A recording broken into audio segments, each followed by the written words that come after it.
Malamig pala, malamig na. Kaya ngayon ay ibabahagi ko sa inyo ang panibagong paksa kung saan tayo ay maglalakbay sa iba't ibang relihiyon. Kaya alamin natin kung ano ang pangunahing relihiyon sa mundo. Ngayon ay magtatanong ako para sa iyo, Ginoong Almario. Ano ang isa sa pangunahing relihiyon sa mundo at bakit? Sa palagay ko, kagaya ng sinabi ni Ginoong Rafael sa kanyang panulat, ang Kristyanismo ang nununang relihiyon na sumasaklaw sa maraming sekta dito sa ating mundo. Maraming salamat. At ikaw naman binibining Bustamante. Maaari ka bang magbahagi? Katulad sa isulat ni Ginoong Batalkalina, ang isa sa mga unang relihiyon ay ang Islam. Maraming salamat. At aalamin natin kung bakit. Ayon dito, mayroong 4,300 religions in the world. But hindi ko may babahagi sa inyo ang 4,000 relihiyon. Kaya pumili lamang ako ng 5 pangunahing relihiyon sa mundo. Ayon yan guys, adherents na merong 4,000. At unahin natin ang Hinduism. Ano nga ba ang Hinduism? Ang Hinduism ang pinaka-lumang relihiyon sa mundo kung saan dito ay nagmula sa Indian subordinate kung saan meron sila iba't ibang mga belief, philosophy at mga ritual na ginagawa. Pag iniisip natin ang Hinduism, alam nyo ba na naniniwala sila sa karma? Ano nga ba ang karma? Ito ano yung action mo ay consequences mo. Sa madaling salita, ang cause and effect kung saan kung halimbawa ay kukunin ko yung pera mo, magkasunod na alaw yan ay maaaring mawala yung pera mo na hindi kita. Ganun siya ang karma. At ang mga Hinduism ay naniniwala sa rebirth or reincarnation. Pero sabi nila na ma-reincarnate ka lang o ma-revert ka lang kung naniniuto, sumusunod ka sa Dharma. Ano nga ba yung Dharma guys? Ang Dharma, ito yung rules na sinusunod ng mga Hinduism. Ikaw lang ay ma-reincarnate kung sinusunod mo yan. Sa atin pa, kung sumusunod ka sa 10 Commandments, ay magsaman ka. Walang yarka. Yan siya. So, totoo yan. Lakshmi. Shiva. Kung saan ang goddess ay, ito yung espiritu. Diba? Pag sinasabi ng iba, ito ang Brahma, kung saan ito ang superior nilang lahat, kung saan ito ang kanilang creator, kung saan para sa atin ito ay parang God nila. Yan. Itong mga iba ay mga spirit lamang na pinipray nila. Tulad ni Vishnu, ito ay nag-preserve sa ato ang mga pray mo, preserve mo sa inyong kayang kapatanod, like mo pray mo siya, anak. So, kay Vishnu also, kay Shiva is the Lord of the gods. Kung gusto mo ka mag-ibig ka ng gods, pray ka, ma-blessing ka of God, anak. So, Lakshmi is ka nang makuha ni mo ang wealth kung saan mo stay mo kadato, makawil, kaano na siya. So, gets ba guys? Dala sa Hinduism. So, karoon maato sa Buddhism. Ang Buddhism is nanggaling gahapon siya sa sa India. Na-spread siya padulong sa Central, Southeast Asia, China, Korea, and Japan. They also have many beliefs and paniniwala. Ano siya? So, unahan natin ilahang paniniwala. So, the truth of suffering. Gusto may basawagan ni guys? Maaari ko bang tanungin? Si Binibining Juliana, ano ba ang, para sa iyo, ano ba ang sinasabi dito? The truth of suffering. Naniniwala sila na totoo ang suffering. Totoo talaga ang Kaya suffering. suffering sa mga dumadaan natin. Yes. Ano nga ba ang totoo? Bakit tayo nagsasuffer bilang isang tao? Kaya ganyan. So, sabi dito sa Four Noble Truths, nagsasuffer tayo bilang isang tao dahil sa unfilled or unsatisfied na desire nato. Inana dyan siya guys. So, for example, no, kita mo akong ilong, gusto ko magpa-ilong, gusto ko magpa-rhino, gusto ko magpa-rhino, tapos nagpa-rhino ko na ko. Pananamin nyo, it is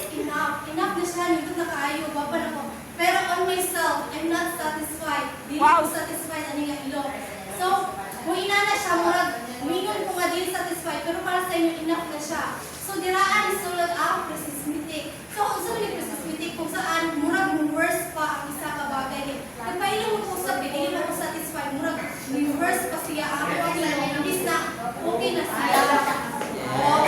Wala ko na satisfied mo lang sa gusto pa na ako masatisfied kung murag worse pa ang gusto nga maako. Ingana ang meaning sa mag-suffer ka bilang isang tao. Yes, ninyo guys, kasi ka mo na ang mga example. Pining, Norica, meron ka ba? Halimbawa, kung meron kang isang bagay na hindi ka na-satisfied kung saan, naging worse pa ito kung gusto mo siya makuha pa. Ganyan. Gusto pa, pero wala ka na-satisfied, hinanap ka magta. At gusto pa rin mo siyang tao kung murang worse pa siya. Akong crush. Crush na ko, bilat na ko, sulat. Ako yung gamsen. Dagot na ko sa iya pa. Suffer. Basta, worst mo pa yan.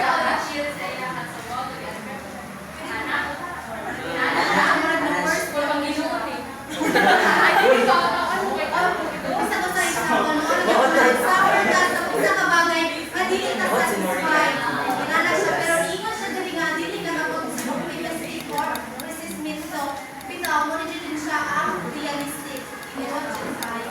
So, ingat dali ang the truth of cause of suffering. Kung saan nagtitinuod, ganun mag-suffer man ta. Ingat ako ganina.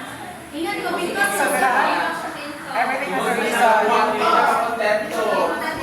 because of our desire bias, atong desire, atong gusto. And we know na we have positive desire, pero naman may positive na desire, pero in negative way. Marami na lang siya. Murag-muraan na nilitabo nga yung pag-suffer tabi ko sa atong mga kagustuhan bilang isang tao. Dilita, hindi na sa isa kabagay. Asa, dirian sulod ang saman. The three fires, the three poisons, and the three evils. So, dirian siya isulod ang nato siya. So, una ni kay ang greed. Sa man ni greed, kanang kadalong nga sa maaari ko bang magbigay ng halimbawa tinumanggal mo? Kanang greed, kanang kadalong. Kana mag-quiz, hindi ko siya mapasagsuwala.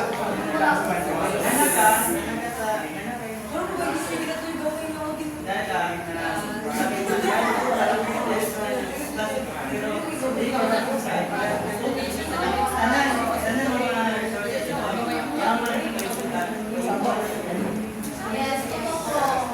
Ganyan, ginalahati mo ang tanang bagay kung saan di mo sinishare sa iba. Ganun siya ang greed. Tapos, ano naman ang ignorance? Ginoong greed. Ano siya kasalita dyan? Maaari ka ba magbigay ng halimbawa? Para sa ignorance ay yung mga pagwawalang bahala mo sa isang bagay na kung saan alam mo kung ano dapat ang gawin. Ignorance, o hindi kaya ito yung ako sa explain na. Ito yung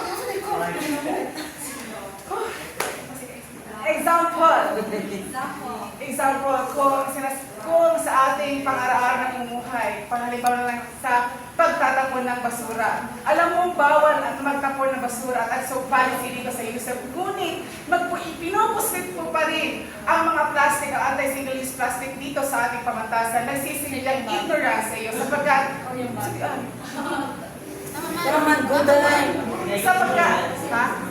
sapagkat alam mo kung anong bawal, ngunit pinili mo pa rin kahit alam mo bawal. Yes! Bawal at hindi natin gawin. Hindi natin i-ignore yung mga bagay-bagay na dapat natin pinagtutunan. Kaya yung tatlo ay ang hatred. Alam natin na tayo ay nagagalit, pero hindi yung galong sa imuhang kasuko or naggadumot ka sa imuhang kasuko because you are the only one who suffer that kuan feelings kaya hindi mo mapagawa sa ubang tao. So, ingat dali ana the truth of end of suffering. So, unsa man jud para ma-end na ni ato ang suffering?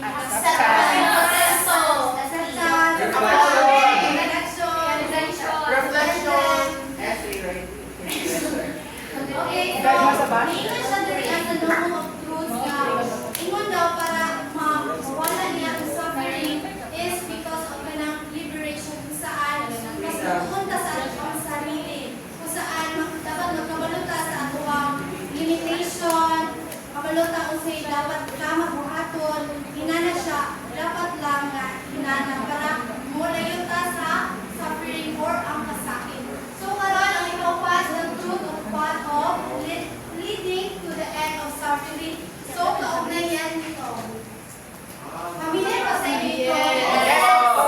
Okay, the normal eightfold path. So ano ang first is the right view. Ano ba ang kahulugan nito? Magbigay ka nga pagdamang Ginoo Eri. Lamang lang. Pananaw. Your Tamang pananaw. Perspective.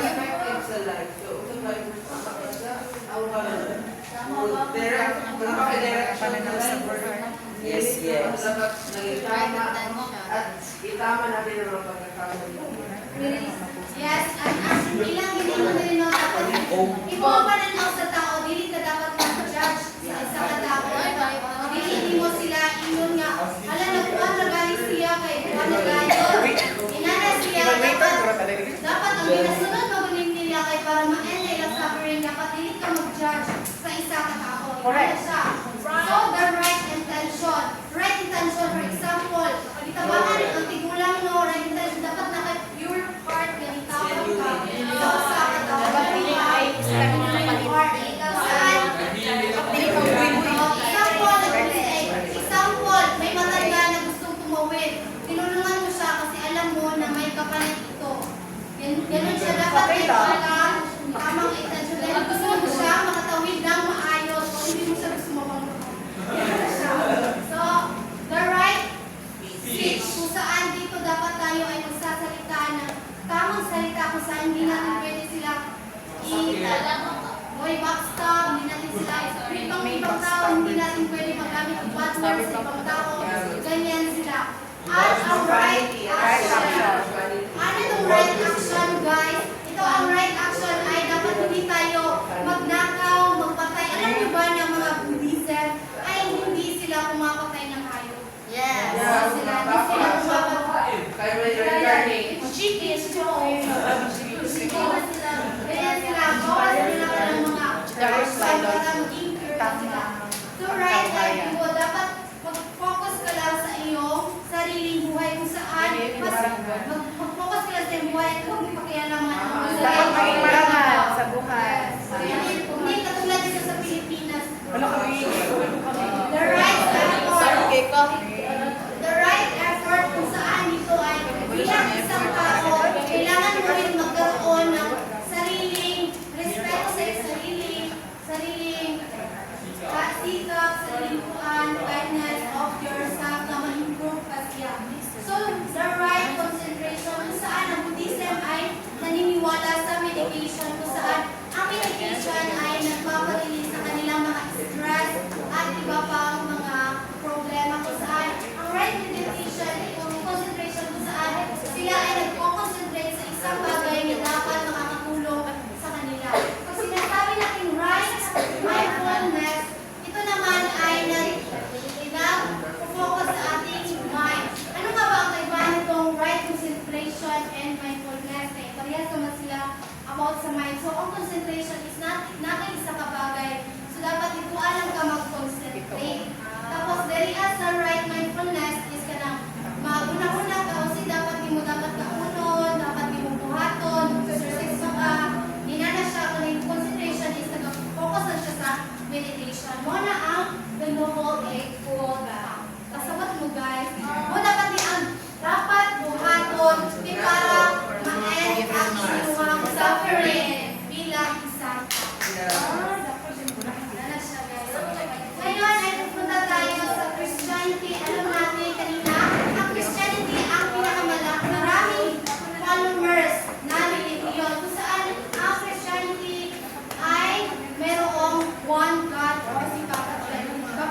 daw ito si bagong hindi siya napakaloob kay God. Pero sinabi nito sa Matthew 22:19, therefore go and make disciplines of all Disciples. the name of Father, Son, and the Holy Spirit. Ngayon sa pero wala siya sinabi na ito ang Trinity, pero sabi lang siya na sakot ito ni God.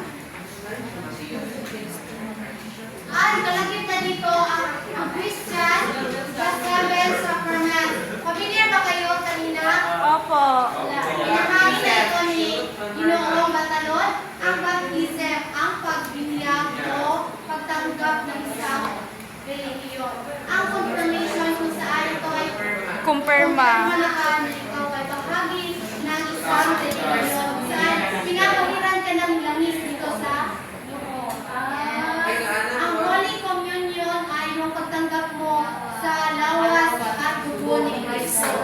At ang confession naman ay dito ay kumpisal ka. Sinasabi mo ang iyong kasalanan upang malinis ito. Materialo ni ano ba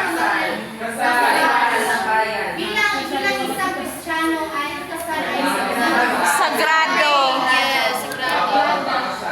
Ang Holy Ordinance. Kung saan ito ay kanyang ginabuan sa mga obispo. Ang obispo ni siya nagawa sa o pagkapari. Kani siya ang obispo.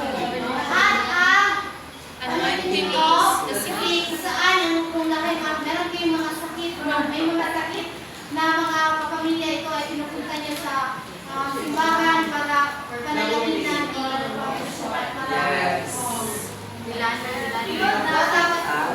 ang Seven Sacraments. Naiintindihan ba? Santa Lana. Santa Lana. Judaism is the monotheistic religion developed among the Christians, Hebreo ang tinatawag sa Labuyo sa Judaism kung asa naniniwala din sila sa isang God. Naniniwala sila sa isang God. Ano ba ang kaibahan ng Christianity sa Judaism? Ginoong Elder. Christianity is the New Testament. Sinapautan yung revelation ay ang Old Testament. Isang ito na si Christ ay anak sa Diyos, Amahan, but they believe na ang isa na din ang ginawa si God the Father. Yes, totoo yun. At sabi din dito no na ang kanilang God ay wala sa physical body. Kung saan tayo bilang Kristiyano ay naniniwala na si God ay nasa physical body. At ang tawag naman sa kanilang Bible, kung sa atin ay Old and New Testament sa kanilang Bible natin, ang sa kanila ay tinatawag na Torah. Kung saan dito nakalagay ang mga dapat nilang gawin tulad ng Bible sa atin. Yes. At ang Islam. At ang Islam naman ay alam natin Islam ay formulated by Prophet Muhammad. Kung saan meron silang isang God na pinangalan. Ito ay si Allah. Ito si Allah. Kaya at sinasabi din nila na meron silang Quran. Quran. Quran o Holy Quran, ito ay parang Bible din saan nakalagay ang kanilang mga paniniwala ang dapat sundin bilang isang Islam. At meron silang 5 pillars. Ano ba ang 5 pillars ng Islam? Una ay faith kung saan dapat ang isa lang ang kanilang God ay si Allah. At ang kanilang propeta ay si Muhammad. Sila lang dapat ang paniniwalaan. Kung saan ang prayer ay dalawa ay nagpe-pray sila 5 times a day. 5 times a day sila nagpe-pray. At ang fasting naman, alam natin ang fasting ay nagaganap sa Ramadan. Bakit kaya sila nagpa-fasting? Binibining Rayhana. Bakit kaya sila nagpa-fasting?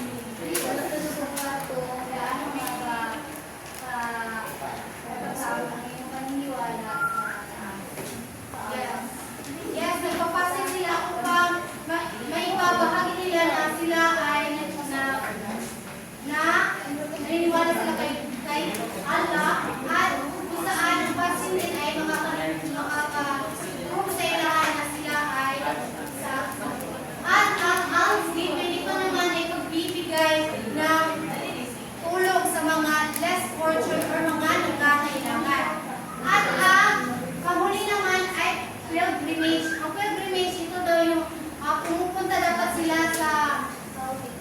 building or sa ito ang pilgrimage is parang simbahan na siya na malaki sa Islam kung saan dapat sila ay pumunta doon at magbigay mananampalataya dahil malilinis ang kanilang mga kasalanan at yun ang 5 pillars ng Islam.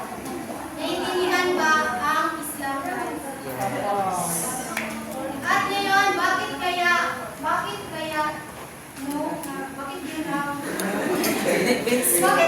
kaya ang binahagi ko sa inyo? Dahil sila ang may pinakamaraming followers. Ang Christianity, ang Islam, ang Hinduism, Buddhism, at Buddhism. At ngayon ba naiintindihan nyo lahat ang aking ibinahagi? May mga katanungan ba? Wala na ba ang katanungan? Mabuti naman at ngayon, ano nga ba ang impact ng religion and globalization? Bakit kaya naapektuhan ang religion sa globalization? Maaari ka ba sumagot?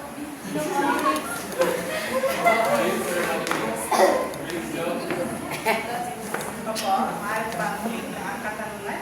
Bakit kaya impact ng religion ang globalization? Impact ng religion ang globalization. Sapagkat ayon nga sa konsepto ng globalization, ito ay ang pagkakaisa ng lahat. At gamit ng religion, ito yung mga paniniwala dati ng youth. Ito sa pamamagitan ng religion, ito yung nag-kukumbinsi sa mga tao na magkaisa sa bawat mga pulo. Pagkatapos, dulot ng mga tradings, mga exchange culturally, nasasama ang religion sa pagpapalitan ng kanilang mga goods. Kaya sa pamamagitan ng religion, nagkakaroon ng globalisasyon na kung saan ang mga bansa ay nagkakaisa o hindi kaya maraming mga bansa may isa lang ang paniniwala. Yan, maraming salamat Ginoong Briggs. At yun nga ang sinabi ni Ginoong Briggs, dahil ang religion ay dahil sa pagkakaroon ng iba't ibang religion ay nagkakaroon tayo ng globalisasyon kung saan nagpapalitan tayo ng mga produkto at iba pang mga goods at nag-trade tayo sa iba't ibang lugar. At dito rin ang pagkakaroon ng iba't ibang religion ay pagkakaiba-iba ng pagkakakilala ng iba't ibang religion kung saan tayo ay nagbibigay ng interaction sa bawat isa